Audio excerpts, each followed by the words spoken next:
Halo semuanya, selamat datang lagi di Santuy Story, channel tempat lo bisa dapet cerita paling gokil, tapi tetap ada unsur edukasinya. Duduk santai, kopi siapin, popcorn boleh, karena hari ini kita bakal bahas kisah nyata tentang tukang fotokopi yang nggak sengaja membongkar skandal keuangan terbesar dalam sejarah Amerika. Serius ini, bukan clickbait. Lo pernah ngebayangin nggak, hidup lo cuma ngopi-ngopi, dokumen maksudnya, terus tiba-tiba, boom! Lo malah ngebongkar aib perusahaan raksasa yang nilainya miliaran dolar. Nah, inilah yang terjadi sama seorang pemuda biasa bernama Richard Rick Young. Jadi gini bro, Rick ini kerja sebagai tukang fotokopi di Arthur Andersen, salah satu firma akuntansi terbesar di dunia waktu itu. Kerjaannya ya gitu-gitu aja. Nyalain mesin, ngecek toner, dan pastinya ngefotokopi tumpukan laporan keuangan. Kerjaan paling monoton sejagat raya. Tapi hidup kadang suka plot twist. Suatu hari, Rick dikasih tumpukan dokumen tebal buat difotokopi. Biasanya dia nggak peduli isinya.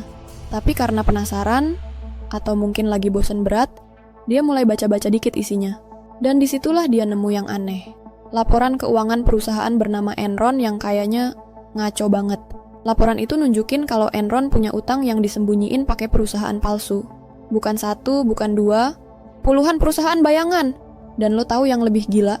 Arthur Andersen, tempat Rick kerja, ternyata ikut bantu nutupin semua itu. Rick panik dong. Dia mikir, gue tukang fotokopi, gue harus diem aja, atau lapor. Dilema moral bro. Tapi akhirnya, keberaniannya ngalahin rasa takut.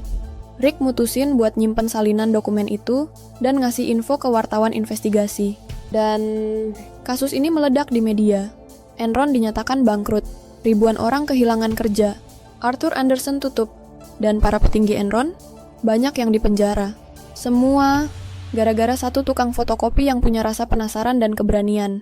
Lo bayangin aja, seandainya Rick cuek, pura-pura bego, atau mikir, bukan urusan gue, mungkin skandal ini nggak akan pernah terbongkar. Rick nggak dapat medali emas. Dia nggak jadi jutawan. Bahkan dia sempat kehilangan kerja. Tapi, dia jadi salah satu pahlawan diam-diam yang ngeguncang dunia keuangan. Dan sejak saat itu, dunia mulai lebih serius soal transparansi, audit, dan perlindungan whistleblower. Dari cerita ini kita bisa belajar, jangan pernah anggap remeh profesi lo, sekecil apapun itu. Kadang, orang yang paling bawah justru punya kekuatan buat ngerubah sistem yang busuk. Dan satu lagi, rasa penasaran itu penting bro. Asal jangan kepoan urusan mantan. Jadi, lo masih ngeremehin tukang fotokopi? Itu dia cerita hari ini di Santuy Story. Kalau lo suka cerita kayak gini, yang real, mind-blowing, dan ada pelajaran hidupnya, langsung aja klik like, subscribe, dan bagiin ke temen lo yang sering ketiduran di kantor. Siapa tahu dia jodoh jadi whistleblower juga. Sampai ketemu di episode selanjutnya, stay santuy. Bye-bye.